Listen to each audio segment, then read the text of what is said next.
Meus caros, bom dia a todos, sejam bem-vindos a esse evento que é uma parceria do Instituto Liberal com a Fundação Friedrich Naumann. O nome do evento é Uma Pauta de Reformas Liberais para o Brasil. É um prazer ter todos vocês aqui. Nossos palestrantes hoje serão Alex Catarino, gerente editorial da revista Mises, vice-presidente do CIEB, historiador pela UFRJ, Ricardo Santos Gomes, ex-presidente do Instituto de Estudos Empresariais, advogado especialista em Direito do Trabalho pela PUC do Rio Grande do Sul, Diogo Costa, presidente do Instituto Ordem Livre, professor do IBMEC de Minas, mestre em Ciência Política pela Columbia University de Nova York, e Rodrigo Constantino, presidente do Instituto Liberal, colunista da Veja.com, economista pela PUC Rio, com MBA pelo IBMEC. Antes até de chamar o nosso primeiro convidado, eu vou chamar o representante da Fundação Friedrich Naumann para falar duas palavrinhas com vocês a respeito da Fundação, para que depois nós possamos seguir com o evento. O representante que vai falar aqui com vocês é o seu Wolf Dieter, e chamo então para que ele venha aqui ao palco, né? Eu peço uma salva de palmas para ele por ter ajudado nesse evento.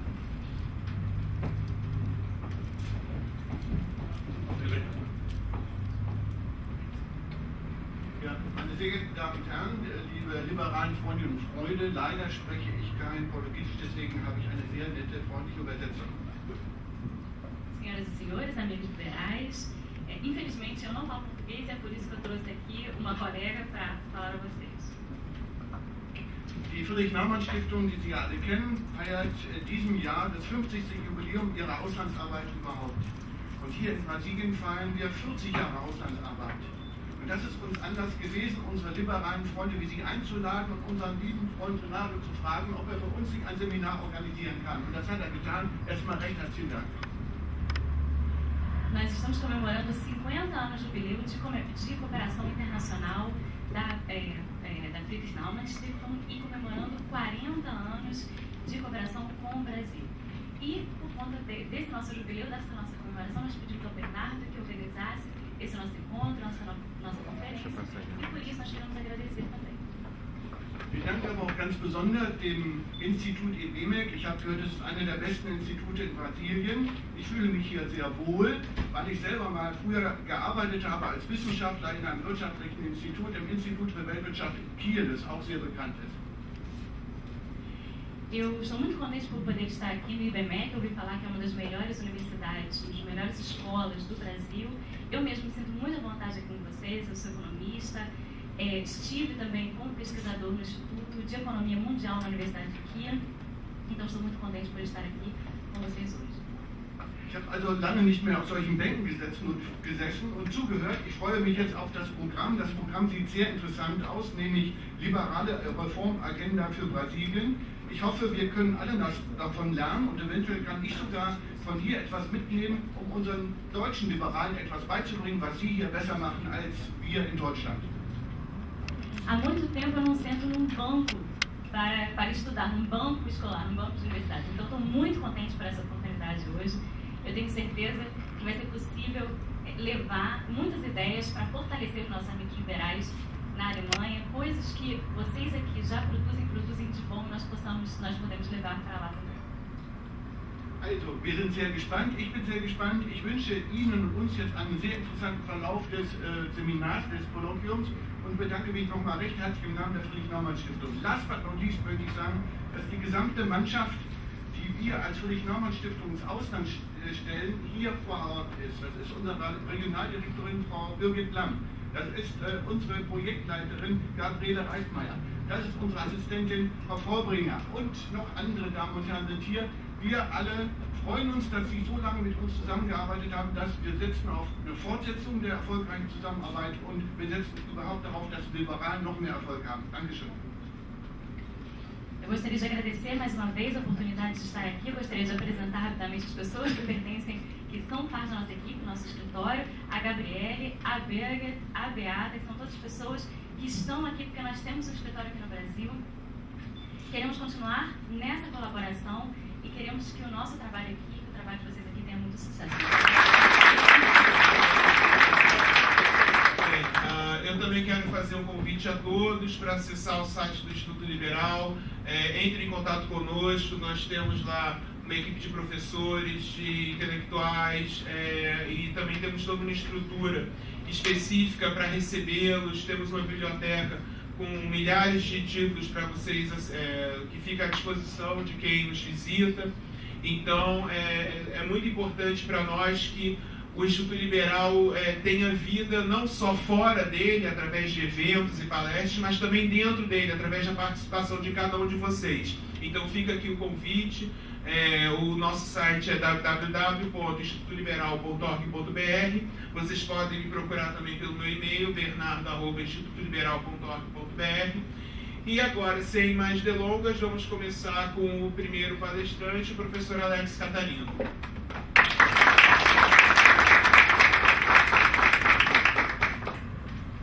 Bom dia, Bernardo. Bom dia a todos. É um grande prazer estar aqui hoje para falar com vocês nesse evento. Eu peço desculpas, até porque o tema do evento é uma pauta de reformas liberais para o Brasil. Só que eu não vou discutir muito questões concretas, eu vou ser o metafísico filósofo que vou entrar em algumas questões de fundamentos, porque eu vejo com um pouco de tristeza, às vezes, o nível do debate político no Brasil, que se reduz a uma repetição de jargões, de muitas vezes ofensas pessoais. Eu acho que é importante na política retomar o exemplo de grandes pensadores. Eu cito aqui, por exemplo, o próprio Theodor Herzl, fundador da Friedrich Naumann, que foi uma pessoa preocupada em recuperar as ideias na política. E a política não se tornar apenas uma mera discussão em torno da tomada do poder. A política ela tem que ser mais do que isso. Então, eu inicio minha apresentação tentando voltar um pouco o que seria essa noção de liberalismo. Porque muitas vezes as palavras elas apresentam contextos históricos, contextos culturais, visões distintas. Quando nós tratarmos aqui de liberalismo, e eu sei que é a mesma visão que o meu amigo Ricardo Santos Gomes vai defender aqui ao tratar mais da parte jurídica do problema, o liberalismo ele pode ser entendido como três coisas distintas. Primeiro, como uma visão de mundo que entende que a vida só faz sentido em liberdade. A segunda noção de liberalismo é como uma doutrina acerca da importância da liberdade e das instituições que tornam a liberdade possível. Por fim, o liberalismo é um movimento político, partidário ou não, que tenta estabelecer uma ordem liberal, ou seja, o Estado de Direito, o livre mercado, uma democracia representativa. Antes de tratar mais a fundo do liberalismo, eu acho importante nós entendermos as escolas de liberdade. Liberdade é uma palavra que pode abarcar coisas diferentes e às vezes até conflitantes. Nós temos na modernidade, na tradição liberal, que é uma tradição de pensamento com um longo passado e uma curta história. Por que eu digo isso? Um longo passado e uma curta história. O liberalismo ele surge como pensamento político em meados do século XVII.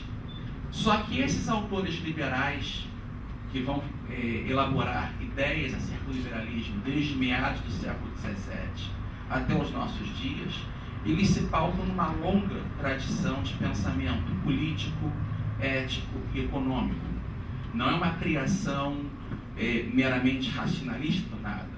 Quando John Locke, no seu segundo tratado sobre o governo civil, ou nas cartas à tolerância, discute essa defesa da liberdade individual, ele está pautado numa longa tradição de pensamentos que vem desde a Grécia Antiga até a época dele.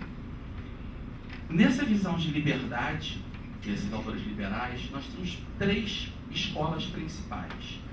A primeira é a escola inglesa de liberdade, que entende a liberdade como uma ausência de coerção injustificada sobre os indivíduos. É a noção de independência ou autonomia individual.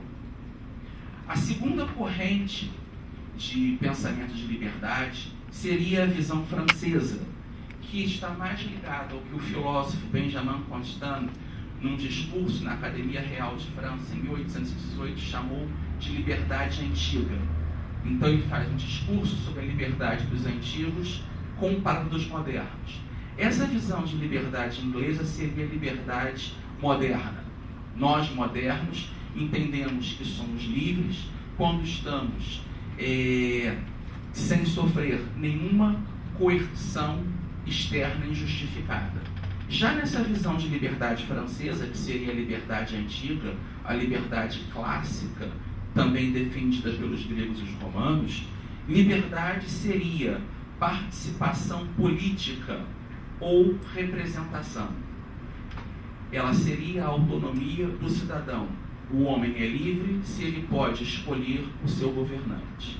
Por fim, nós temos uma terceira concepção de liberdade, uma terceira escola, que é a escola alemã, que vai tratar da importância da formação moral do indivíduo. É o chamado princípio de autotelia, tal como expresso no pensamento de autores como Immanuel Kant e Wilhelm von Humboldt. Esse princípio de autotelia, ele se expressa no ideal Bildung, que é o espírito de humanidade. É um ideal humanista de formação da personalidade e aperfeiçoamento individual, que tem o seu sentido pleno na noção de educar para a liberdade e libertar para educar.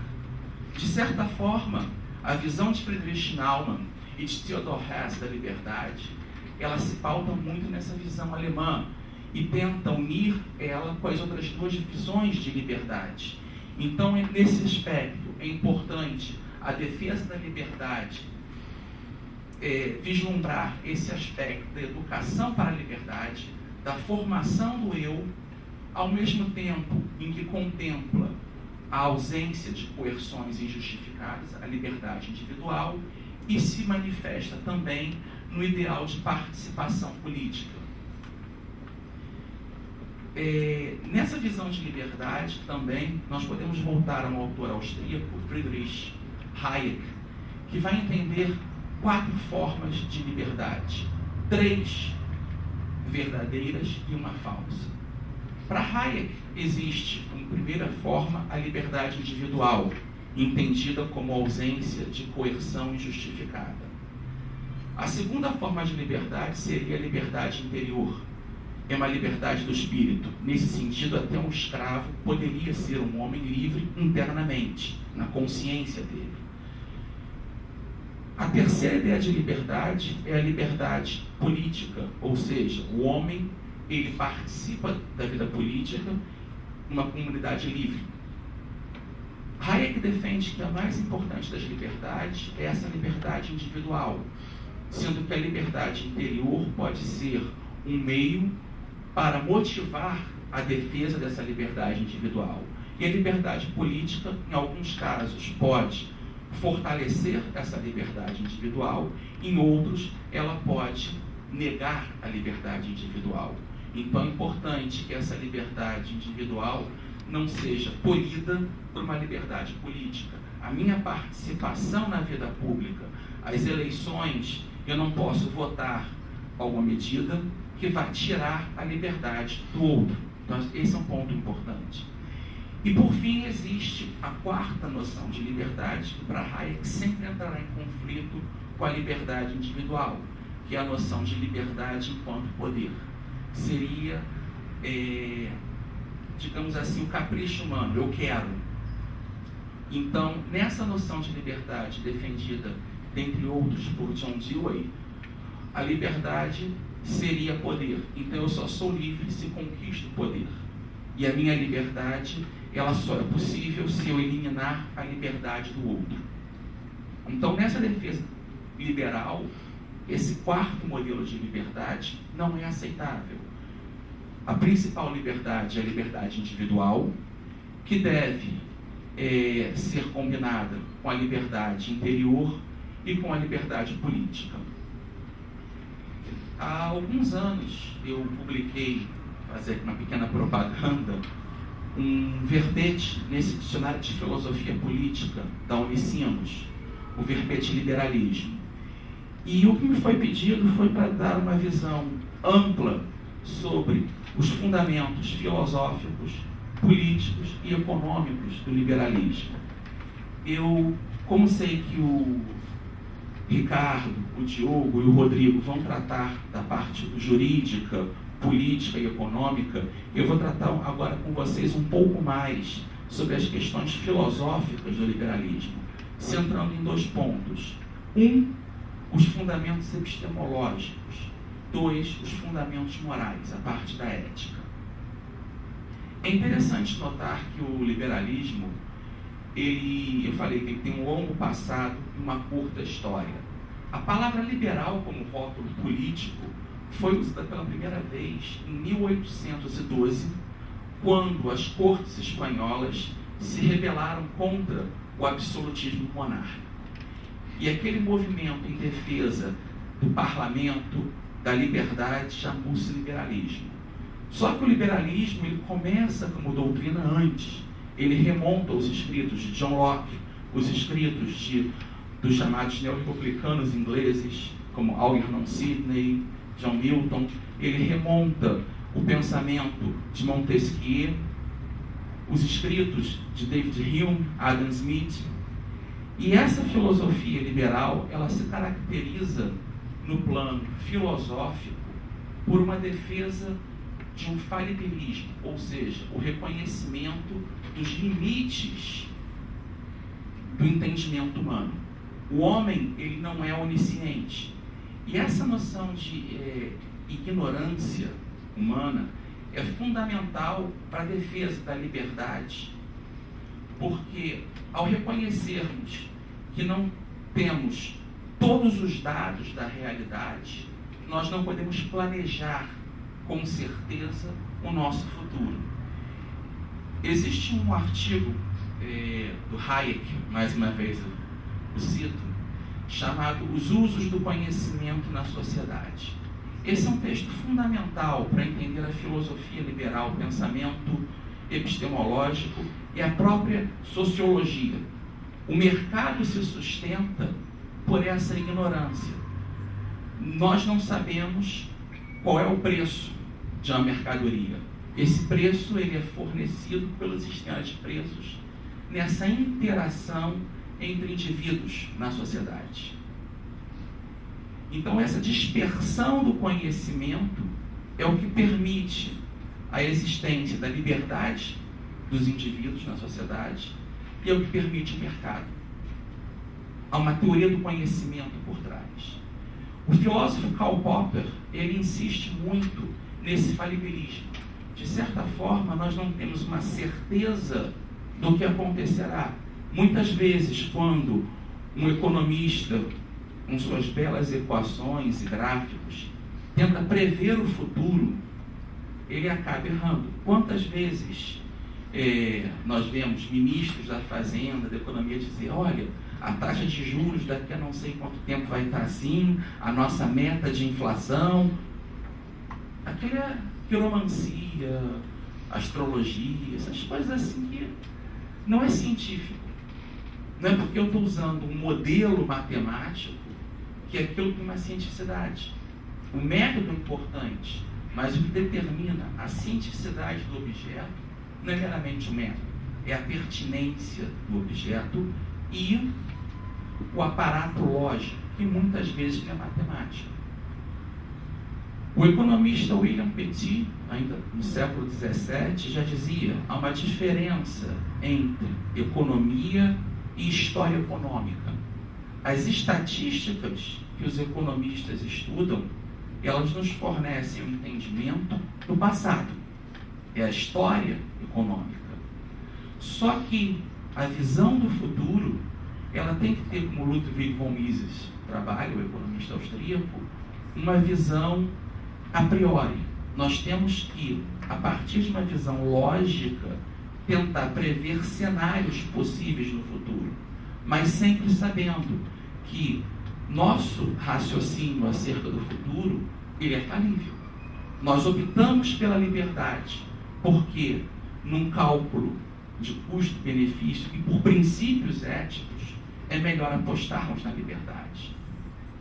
Essa visão de falibilidade leva também a uma visão de uma modéstia intelectual diante da ação humana.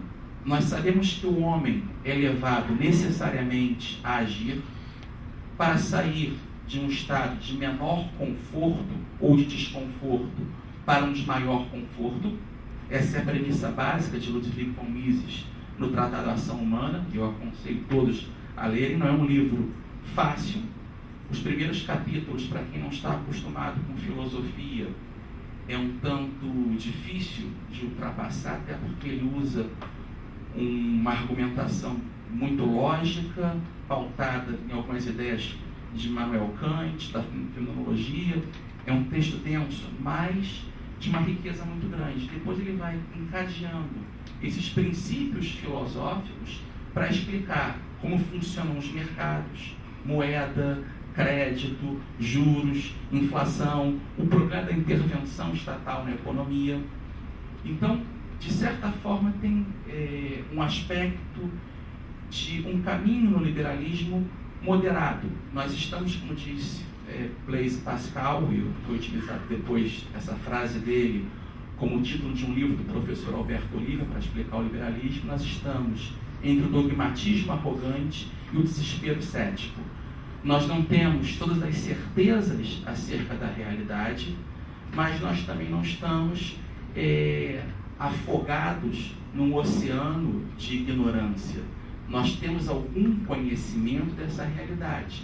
Existem alguns elementos de uma verdade perceptível pelo homem. Existe alguma normalidade. Porque se tudo fosse caos, se nós vivêssemos, como diz Heráclito, no Pantarrei, ou seja, tudo muda, aquele rio em constante transformação, sem nenhuma permanência, seria impossível o conhecimento.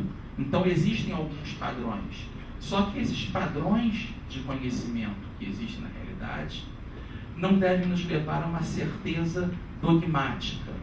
Pois essa certeza dogmática, essa arrogância construtivista, ou como dizia Hayek, a arrogância fatal, é o que nos leva ao planejamento, à tentativa de controlar a vida do outro. É a ideia de que, não, eu conheço toda a realidade, eu sou muito inteligente, então eu sei o que é melhor para você. Isso é um erro. Ninguém melhor que o próprio indivíduo para reconhecer o que é melhor para ele. Essa visão falibilista, ela também vai influenciar todo um pensamento ético liberal. E o liberalismo clássico, ele, a partir das reflexões do filósofo escocês David Hume, a noção de que nós não temos uma percepção completa da realidade. O nosso conhecimento é falho, existe um ceticismo. Só que ele vai dizer: o homem não pode viver sem princípios morais que norteiem a vida dele. Então esse ceticismo epistemológico de Hume nos leva a uma aceitação de uma ética, uma visão política pautada na tradição, no senso comum e na razão, mas não numa razão de um racionalismo arrogante cartesiano. A partir de David Hume, nós encontramos 3 modelos principais de sistemas éticos no liberalismo. O primeiro seria a chamada ética dos sentimentos morais, tal como defendida por Adam Smith na obra Pelos Sentimentos Morais. Porque muitas vezes o economista procura ler Adam Smith só a riqueza das nações. Adam Smith não era um economista, ele era um professor de filosofia moral, catedrático da Universidade de Glasgow, na Escócia. E ele adotou como modelo de curso a mesma ementa criada por Gerson Carmichael, um moralista escocês. Essa ementa de disciplina é seguida pelo mestre Adam Smith, Francis Hutcheson, e Adam Smith mantém. E ele ensinava em 4 anos na universidade essa filosofia moral. No primeiro ano, o curso dele era voltado para questões de epistemologia, ontologia, religião natural. No segundo ano, ele discutia essas teorias dos sentimentos morais, ou seja, o fundamento da ética, em discussão desde Aristóteles até a época dele, analisando diferentes modelos éticos. O terceiro ano do curso dele era voltado à jurisprudência, ou seja, no termo da época dele, filosofia do direito. Nós hoje, o que ele chama de jurisprudência, no século XVIII, hoje nós chamamos de filosofia do direito.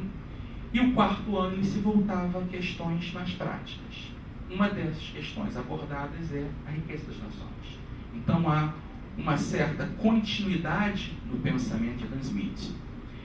E esse debate dos sentimentos morais que Smith trabalha, ele começa em 2 correntes distintas na Inglaterra. Por um lado, nós temos Anthony Ashley Cooper, o terceiro Lord Shaftesbury, defendendo que o homem tem um sentimento moral de altruísmo. Então ele age sempre visando o bem do próximo. Contrapondo ele, nós temos o médico holandês Bernard Mandeville, dizendo que, na verdade, o homem age buscando o autointeresse e que os vícios privados são harmonizados em sociedade, gerando benefícios públicos. O bispo Joseph Butler, que também participou desse debate, é um bispo anglicano, ele vai dizer: Shaftesbury está errado e Mandeville também, porque nem egoísmo, nem altruísmo são categorias éticas. Eu posso agir de forma antiética, visando o interesse do próximo, e eu posso agir de forma ética, buscando meu próprio interesse. Tanto altruísmo quanto egoísmo são categorias éticas. O que não é ético, na visão de Butler, é agir de acordo com as paixões desordenadas. Isso seria antiético na visão de Butler. Nesse debate, nós temos a interferência de Hutcheson, que vai defender a noção de benevolência. A benevolência é o fundamento da ética. E Adam Smith, seguindo o mestre Hutcheson, na teoria dos sentimentos morais, vai defender que o fundamento ético é a simpatia. Ou seja, nós simpatizamos ou antipatizamos com certos valores, nos colocando no lugar do outro, e por isso pautamos nossa ação nessa visão. E ele faz uma crítica nessa obra ao sistema de Bernard Mandeville, dizendo que é um sistema terrível e que está errado em tudo, salvo em uma coisa. E ele não diz o quê. A resposta se encontra no 4º volume da pensamento dele, A Riqueza das Nações, quando ele diz: não é da benevolência do padeiro, do açougueiro ou do cervejeiro que devemos esperar o nosso jantar. Ninguém, salvo o mendigo, vive da caridade alheia. Ou seja, é o momento em que o nosso autointeresse é fundamental para a nossa sobrevivência.